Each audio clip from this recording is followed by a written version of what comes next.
Mercredi 4 juin 2014, mesdames, messieurs, bonsoir, bienvenue sur cette édition. Tout d'abord les titres. Près de 10 jours après la signature de l'accord entre l'État du Niger et Areva, le collectif Sauvons le Niger dévoile les non-dits de l'accord.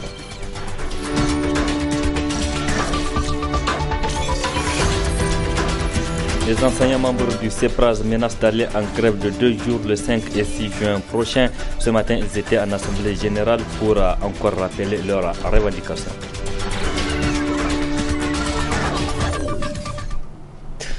Mesdames, Messieurs, bonsoir et merci d'être sur la barre pour suivre cette édition. Le Niger et Areva ont signé un nouvel accord sur l'exploitation de l'uranium. C'était le 26 mai dernier, ici même à Niamey.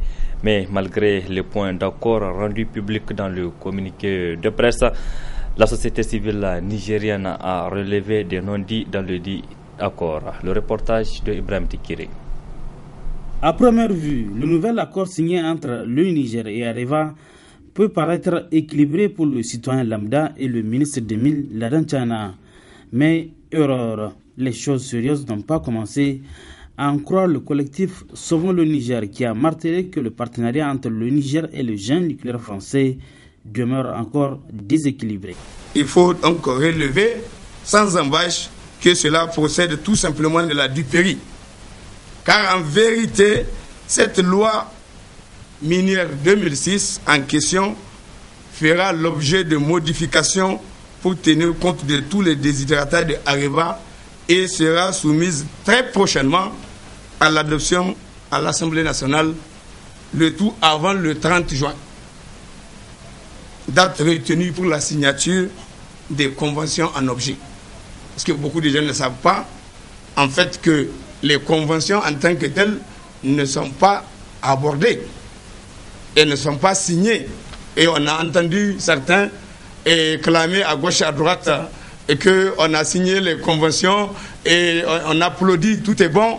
Il ne s'agit pas de ça. Les conventions ne sont pas signées. Il y aura la convention qui va être signée, c'est la convention de Somaïr. Elle s'appelle Convention Somaïr, État du Niger Somaïr.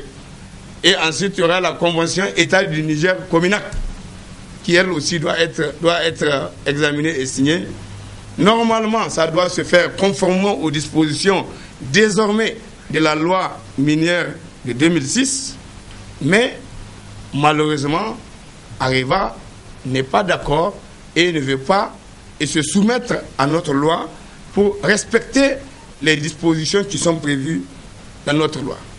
Et comme on le voit, l'accord de partenariat et la vocation uniquement à créer les conditions favorables à Areva pour la signature des conventions et de ces deux conventions que je viens d'indiquer tantôt, notamment la convention de la Somaïr et la convention de comment on appelle ça, de Cominac, conformément à la volonté d'Areva et non à la volonté de la loi minière de 2006 qui a pourtant été annoncée péremptoirement que c'est conformément à elle que tout va se faire. C'est pas vrai.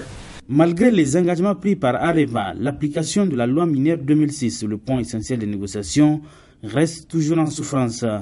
Par ailleurs, pour l'ONG Aguer Iman, le volet environnement a été carrément oublié dans le nouvel accord. Nous pensons que tant que les conditions ne sont pas réunies d'exploiter l'uranium, IMU, ce n'est pas la peine de se lancer dans cette aventure qui va nous faire encore d'autres millions de tonnes de déchets auxquels on ne pose même pas la question comment ça sera géré. La question d'après l'uranium, la question de restauration de l'environnement, toutes ces questions, elles doivent être posées et la société civile doit les poser.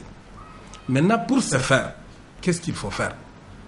Je prends un exemple. Parce que si l'uranium est exploité et vendu selon ses valeurs énergétiques, le kilo d'uranium sera vendu quelque 300 000, voire au-delà de 300 000. Mais malheureusement, l'uranium n'a jamais fait cas de ces discussions sur le plan mondial.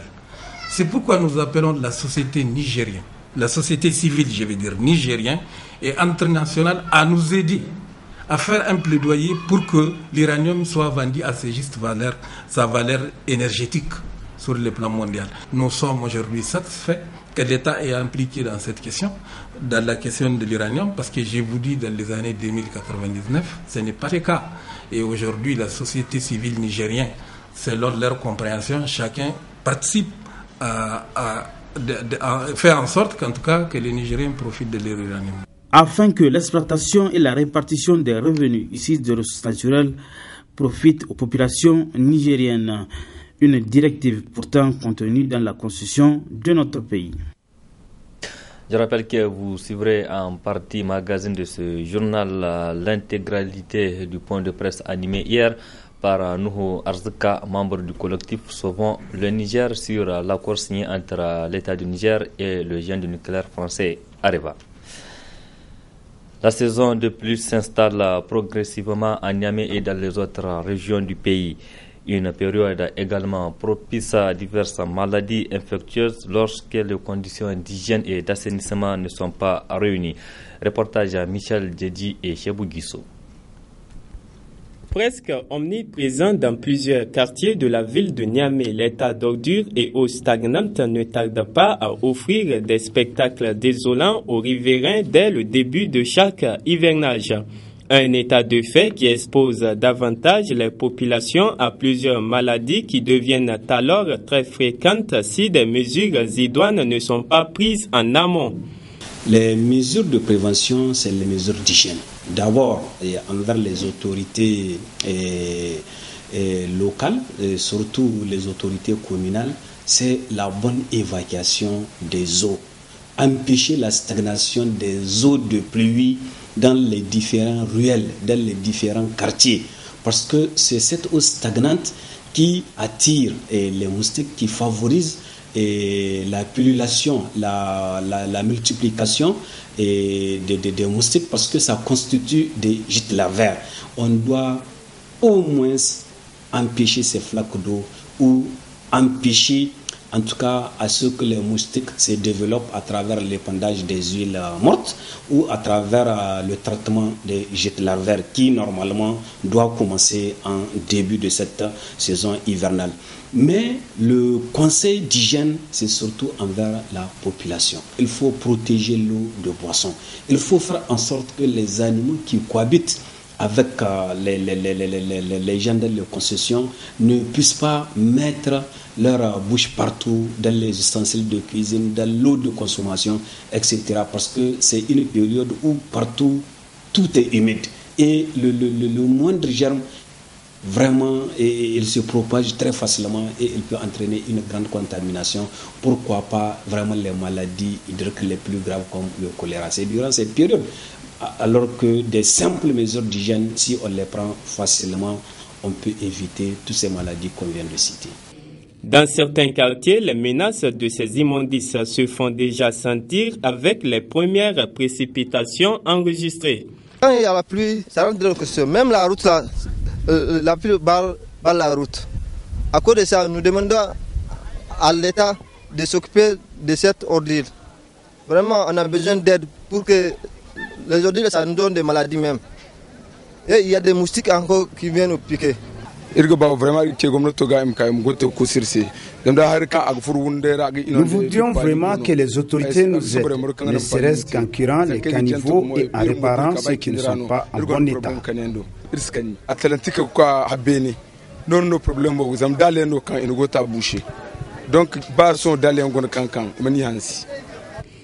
Outre l'impraticabilité des routes, l'insalubrité constitue ainsi un véritable problème de santé publique en cette période.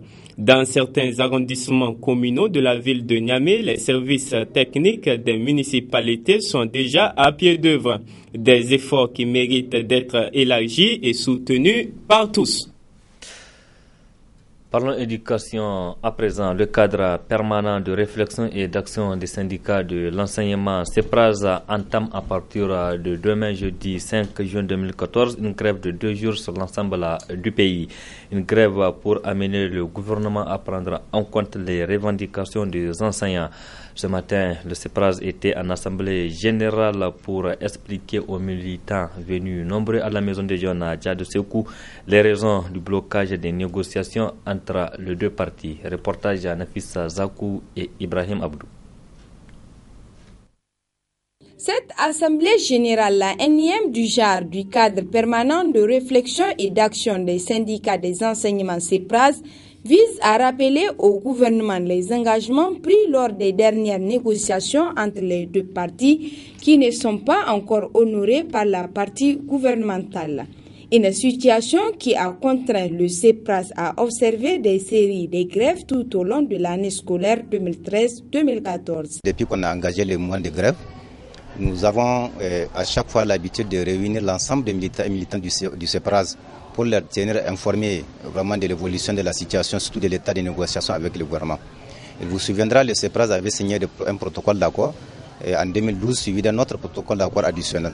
Au cours de ce protocole d'accord, nous avons fondé espoir que les différentes préoccupations posées par le CEPRAS allaient trouver des solutions auprès de la partie gouvernementale. Mais quelle ne fut notre surprise de constater aujourd'hui encore les mêmes problèmes reviennent et que le gouvernement n'a pas pu honorer ses engagements. Je peux entre autres vous citer la question de la grille salariale. Vous avez la question des rappels salaires des enseignants intégrés à la fonction publique. De 2009, vous avez la question aussi du recrutement à la fonction publique. Vous avez la question des admis du spécial A. Nous avons la question du paiement des pécules des enseignants contractuels. Pour nous, nous pensons que toutes ces préoccupations sont des préoccupations sérieuses qui nécessitent un regard au niveau de la partie gouvernementale pour que vraiment l'école nigérienne qui est en train de connaître en tout cas un cycle infernal de grève puisse quand même trouver une solution. La question du préavis de grève de 48 heures à partir de ce jeudi 5 mai a été aussi évoquée au cours de cette assemblée générale. Nous serons déjà en grève de 48 heures demain après-demain. Et nous pensons, pour nous, la dernière fois, vous l'avez constaté, nous avons déjà observé un débrayage la semaine passée. Même le rituel qui est consacré des négociations qu'on fait avec la partie gouvernementale, cette fois, la semaine passée, elle n'a pas daigné comme nous conduire à ces négociations. Nous estimons, de toutes les façons, à notre niveau, nous sommes en train de remplir notre part de contrat. Nous respectons les engagements. Une fois que nous les prenons, nous les respectons. Mais face à un gouvernement qui ne respecte pas ses engagements, je pense que la solution que nous avons, c'est d'aller à cette grève. Et d'ailleurs, la grève à laquelle nous avons adjoint aussi les blocages de notes et des tâches administratives. Le CEPRAS appelle au gouvernement de revenir sur sa position pour la bonne marche de l'école nigérienne dont l'année 2013-2014 est à sa fin. Situation difficile pour les éleveurs de la zone nord de la région de Tillabéri qui sont de plus en plus victimes d'attaques avec toutes les conséquences. Une situation qui interpelle ces éleveurs de la zone de Tillabéri et le président du conseil des éleveurs nord Tillabéri estime que trop c'est trop. Boubacar Diallo. Nos éleveurs qui sont sur le territoire malien, qui font la transhumance ou qui fréquentent les marchés, en tout cas hebdomadaires, en tout cas dans le nord, entre le cercle de Ansongo, Meneka, en tout cas continuent à subir en tout cas la loi, en tout cas des plus forts dans la zone qui est la loi du MNLA. Et actuellement, à l'heure où je vous parle, nous avons en tout cas 3 ou 4 problèmes que nous avons identifiés qui ont été posés par le MNLA. Et le 19 avril passé, 3 de nos compatriotes, dont un chef de tribu, un certain Ikouchefou et 2 de ses camarades ont été arrêtés au marché de Tamale. Tamale se trouve sur le territoire malien, je précise, mais ce n'est pas sur le territoire, c'est un territoire malien. Ils étaient partis animer le marché hebdomadaire et quand des éléments du MNLA on les ont arrêtés à Tamale, ils ont été conduits à Azragan, dans leur grande base qui se trouve, qui est toujours en tout cas à quelques kilomètres de Tamale, surtout sur le territoire, en tout cas sur le territoire malien. Et les raisons jusqu'à maintenant, nous ne le savons pas. Ils ont été arrêtés, donc nous considérons que vraiment il y a eu enlèvement, séquestration de nos compatriotes par des éléments du MNLA. Ça veut dire que c'est des prises d'otages. De la même manière qu'aujourd'hui on est en train d'accuser Al-Qaïda, Moujao et autres d'être des terroristes, le MNLA est un groupe terroriste, n'en déplaise à ceux qui ne veulent pas l'attendre. Nous avons eu les dernières informations, le chef de tribu a été libéré. Et nous avons eu la confirmation. Il reste les 2. Et ce matin, avant de venir ici, on nous a confirmé on nous a appelé pour nous dire que les 2 autres aussi ont été libérés. Mais nous attendons la confirmation réelle de savoir si réellement ils ont été libérés. Malheureusement, nous n'avons aucun soutien, ni de la société nigérienne, parce que depuis l'enlèvement de ces compatriotes, nous avons vraiment informé qui de droit. L'État a été informé. Et à travers la presse et des journaux ont fait cas de ça. Nous n'avons eu ni le soutien des partis politiques aujourd'hui qui se battent sur le terrain politique, ni de la majorité, ni de l'opposition, encore moins de nos camarades de la société civile. Quand nous réagissons, nous subissons la loi. Vous vous rappelez, en novembre passé, il y a eu des tueries dans le cercle de Ansongo. Les compatriotes ont été tués. À l'heure où je vous parle, et le bilan que nous avons, il y a eu 46 personnes qui ont été tuées. Si vous vous rappelez, on était même venus ici pour parler de ces événements. Mais pourtant, rien n'a été fait. Et il a fallu qu'il y ait des représailles contre les gens du MNLA. Vous avez vu, on nous a arrêtés ici, accusés d'être des terroristes. Aujourd'hui, nous avons 4 de nos compatriotes qui croupissent à la prison au niveau de Côte-Calais du fait du combat à cause du MNLA. Donc, franchement, nous, on ne peut rien faire. On ne peut que vraiment se résigner et se confier à Dieu. Peut-être la seule solution que nous avons souhaité, nous avons pensé, c'est Inch'Allah, dans les jours à venir, nous allons déposer une plainte en bonne et due forme. Le collectif Sauvons le Niger a tenu un point de presse hier soir à Alternative Espace Citoyen. Un seul point était développé par Nuhu Mahamadou Arzaka. L'accord signé le 26 mai dernier entre l'État du Niger et le géant du nucléaire français Areva sur l'exploitation de l'uranium. C'est la partie magazine de ce journal. Très bonne réception et restez en compagnie du programme de la télévision Labari. Les structures de la société civile, associative et syndicale que nous sommes, soucieuses de la sauvegarde du cadre démocratique, de la quiétude sociale, de la cohésion nationale, de la dignité nationale, de la défense des intérêts supérieurs de la nation et du peuple, avons décidé d'organiser ce point de presse autour de l'accord de partenariat dit stratégique, comme vous le savez, qui a été signé le lundi passé, 26 mai 2014, entre l'État du Niger et le groupe nucléaire Areva. Après un examen attentif de cet accord, nous avons compris que le gouvernement du Niger est passé à côté de la plaque et les intérêts stratégiques de notre pays ne sont pas véritablement pris en compte. De ce fait, nous avons considéré qu'on peut affirmer sans risque de nous tromper que le partenariat entre Areva et le Niger demeure encore déséquilibré, malheureusement aux dépens de notre pays et de son peuple. L'accord, comme vous le savez, il y a un communiqué qui a été rendu public à l'occasion de la signature du fameux accord, mais en réalité, le vrai accord, c'est ça. Il est fait sur 4 pages. Et il tient aussi sur à peu près 7 points. Il y a un premier point qui traite des conventions minières. Il y a un deuxième point qui traite des points sur la gouvernance.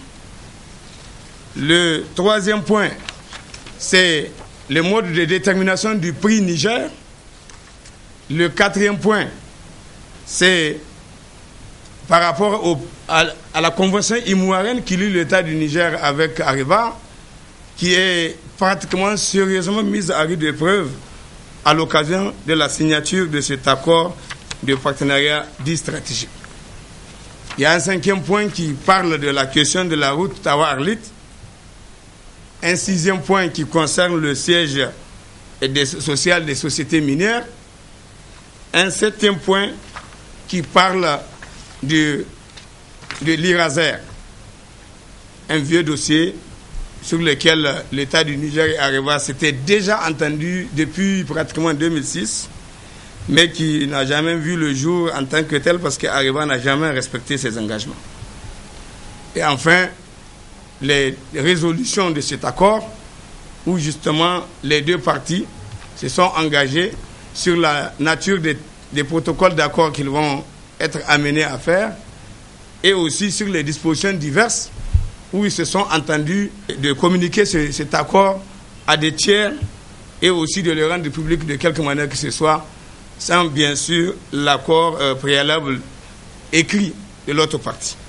On ne sait pas pour quelle raison, et ils ont souhaité que cela soit alors même que l'on sait, en République du Niger, les choses sont très claires, conformément aux dispositions de la Constitution de notre pays, qui de manière très précise a imposé à l'article 149 l'obligation de la transparence et l'obligation de rendre compte de tout ce qui se fait au nom et pour le compte du peuple nigérien dans le domaine des ressources naturelles du sol et du sous-sol.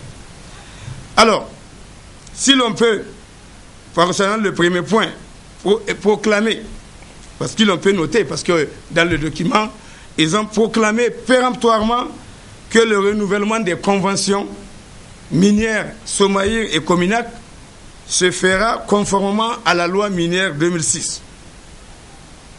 Il faut donc relever sans embâche que cela procède tout simplement de la duperie.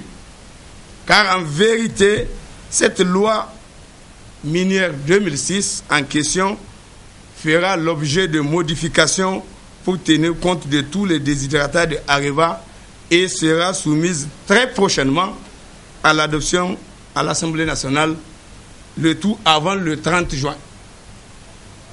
Date retenue pour la signature des conventions en objet. Parce que beaucoup de gens ne savent pas, en fait, que les conventions en tant que telles ne sont pas abordées et ne sont pas signées. Et on a entendu certains clamer à gauche, à droite, et qu'on a signé les conventions et on applaudit, tout est bon. Il ne s'agit pas de ça. Les conventions ne sont pas signées. Il y aura la convention qui va être signée, c'est la convention de Somaïr. Elle s'appelle Convention Somaïr. État du Niger Somaïr. Et ensuite, il y aura la convention État du Niger Cominac, qui elle aussi doit être examinée et signée. Normalement, ça doit se faire conformément aux dispositions désormais de la loi minière de 2006, mais malheureusement, Areva n'est pas d'accord et ne veut pas se soumettre à notre loi pour respecter les dispositions qui sont prévues dans notre loi. Et comme on le voit, l'accord de partenariat et la vocation uniquement à créer les conditions favorables à Areva pour la signature des conventions et de ces deux conventions que je viens d'indiquer tantôt, notamment la convention de la Somaïr et la convention de Cominac, conformément à la volonté d'Areva et non à la volonté de la loi minière de 2006 qui a pourtant été annoncée péremptoirement que c'est conformément à elle que tout va se faire. Ce n'est pas vrai. Cette dernière fera l'objet de trituration pour intégrer des exigences de Areva en matière fiscale, notamment l'introduction du mécanisme de neutralisation de la TVA, le report des droits et autres créances sans contrepartie. Ça, c'est ce qui est convenu au fond. Alors, deuxième point, c'est la question de nomination des DG. Si l'on peut retenir que pour des raisons stratégiques, entre parenthèses, réduction des coûts des structures, Areva consent à la nomination des citoyens nigériens d'accord partis au poste de DG de Somaïr en 2014 déjà et de DG de Cominac en 2016 ensuite. Il faut cependant relativiser cela, car cette décision s'inscrit dans une dynamique globale de réduction des coûts de production au niveau des deux sociétés, avec toutes les conséquences sociales gravissimes pour les travailleurs.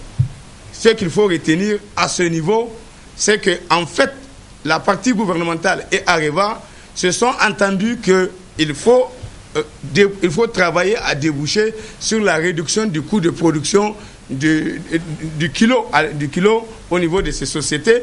Et pour le faire, il faut engager des opérations significatives de réduction des coûts de structure. Et ces réductions des coûts de structure, ça veut dire que c'est réduction de la masse salariale, c'est la réduction de certains avantages accordés aux travailleurs. À la limite, c'est aussi même des licenciements.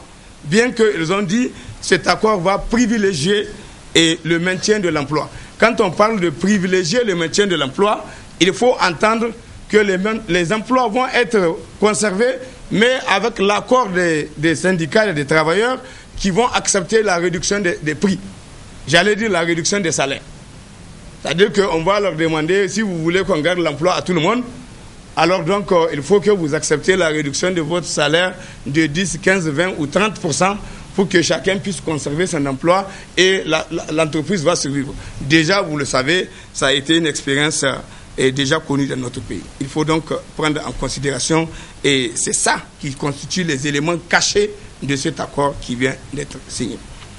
Ensuite, malgré l'engagement de Areva de contribuer contribuer à la hauteur de 100 millions, Areva dit qu'elle va contribuer à hauteur de 100 millions pour la réhabilitation de la route Tawa-Arlit et la construction d'un siège devant abriter les sociétés minières. Il faut dénoncer tout de suite que cette décision d'Areva est conditionnée par le report de la mise en exploitation de Imouaren, à accepter sans égard à la convention d'Imouaren déjà en vigueur et à la loi minière de 2006. Donc c'est en réalité de ça qu'il s'agit.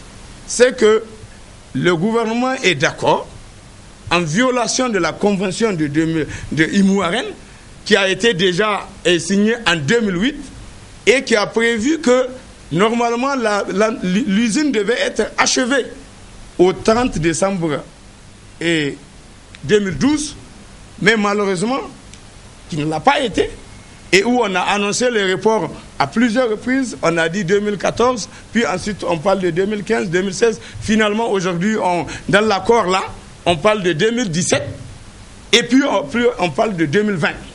Et ensuite, même à la fin, on dit, ce n'est ni l'un ni l'autre.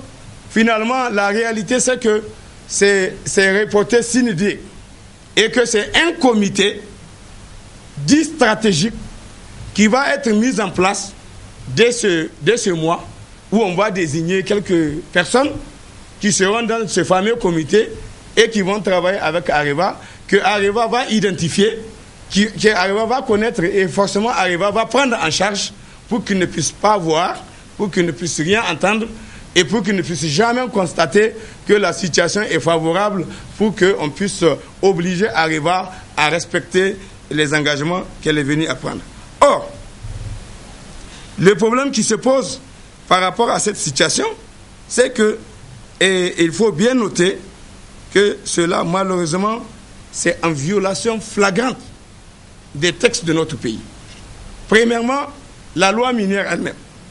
La loi minière, à son article 59, dit ceci, alinéa 2.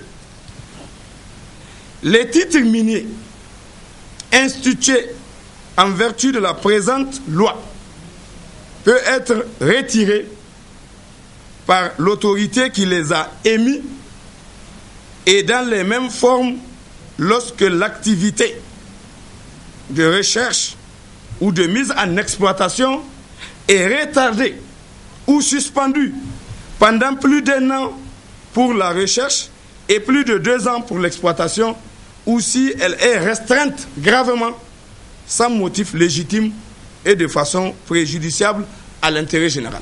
C'est ça que la loi dit. Et voilà ce que le gouvernement a convenu de faire avec Areva.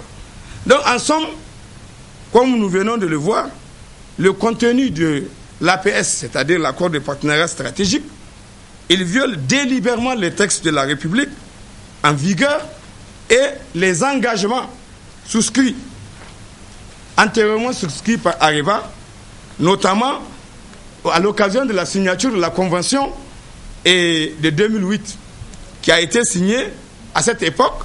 Et dans cette convention, notez bien ce qui est dit. Dans cette dernière, l'article 29 dispose, en cas de manquement aux obligations applicables aux opérations minières résultant des lois et règlements en vigueur à la date de la signature de la convention, dans la mesure où ces lois et règlements s'appliquent à la société d'exploitation, les sanctions et pénalités prévues par ces mêmes textes législatifs ou réglementaires seront applicables, y compris les amendes, pénalités, intérêts de retard et toute autre mesure et contrainte prévue par les dix textes. Toutefois, toute violation par une partie d'une obligation prévue au présent donne droit à la partie lésée par cette violation à une indemnisation de la part de la partie responsable de la violation d'un montant égal aux dommages subis par la partie lésée. Voilà ce que la Convention elle-même a prévu. Donc si aujourd'hui, pour une raison ou pour une autre, Areva estime qu'elle ne peut pas respecter l'engagement qu'elle a pris de mettre en exploitation le gisement d'Imouaren, la solution n'est pas de venir se cacher derrière un accord de partenariat dit stratégique et de refuser de faire de respecter la loi qui dit que en la matière, voilà la sanction. Et en la matière, ce qui est prévu, on doit tout simplement prononcer le retrait. Le retrait du permis en question. Et comme ça, Imouaren, le permis de Imouaren va revenir dans le domaine public. Il va revenir entre les mains de l'État. Et il sera là, gardé par l'État jusqu'à ce que les conditions de son exploitation possible puissent être réunies. Mais on ne doit pas le laisser entre les mains d'Areva en violation de la loi qui indique qu'elle a un délai à respecter. Si elle ne le respecte pas, on considère que les conditions du retrait du permis sont remplies et le pays doit pouvoir le faire, d'ailleurs avec des dommages-intérêts. C'est ça que la loi a prévu, c'est ça que la Convention a prévu. Mais maintenant, on ne nous parle pas de ça.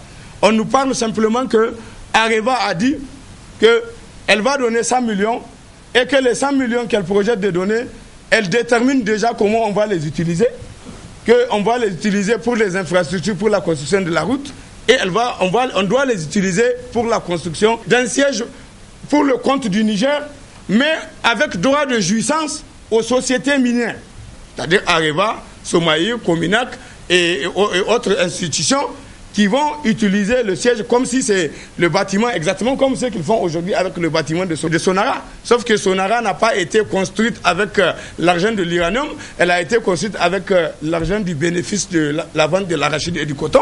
Cette fois-ci, et eux, ils nous dirigent en disant, parce que nous les avons souvent reproché, le fait que, et par mépris, ils n'ont même jamais été capables de décider.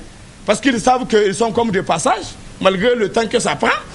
Et qu'ils ne vont pas construire un bâtiment et qu'ils seront obligés un jour ou l'autre d'être condamnés à abandonner au Niger le jour où ils vont nous laisser que des grottes après avoir enlevé pratiquement le jus de nos terres. Voilà la situation et en fait comment elle se présente. C'est pour ça que nous avons dit et il y a à cet égard une nécessité pour le gouvernement de se ressaisir et de renoncer à cette volonté de triturer négativement la loi des mineurs 2006 pour uniquement faire plaisir à Areva, moyennant un cadeau empoisonné dont la valeur ajoutée véritable et pour le pays demeure équivoque. On ne peut pas raisonnablement, et c'est une question de logique toute simple, et comparer ce que l'on perd de manière récurrente sur plusieurs années avec ce que l'on gagne en une fois et pour un montant précis.